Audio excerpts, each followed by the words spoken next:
For 40 years, our efforts, our hearts, our mind has been geared towards helping distributors remain profitable, relevant, and sustainable in what we call the age of disruption.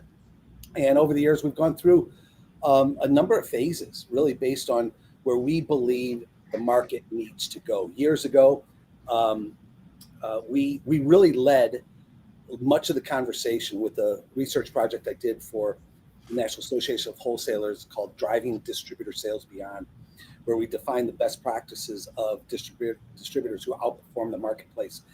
And really, we were a leading voice in terms of the need to move from transactional selling, from commercial visiting and product peddling to truly become that consultative and who we call sustaining resource trusted advisor. Over the years, then, as things happened, I found myself at an innovation summit in Providence, Rhode Island. And I said, oh my God, these TED Talks talking about innovation in 18-minute cycles.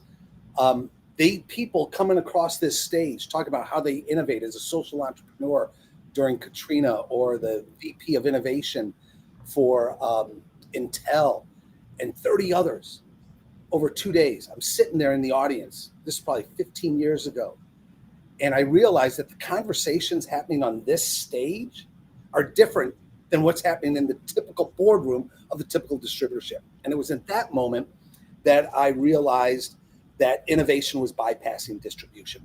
So my heart led us to the conversation to really talk about this age of disruption and the need to innovate throughout distribution, and the research that I did in my book called Innovate, How Successful Distributors Lead Change in Disruptive Times.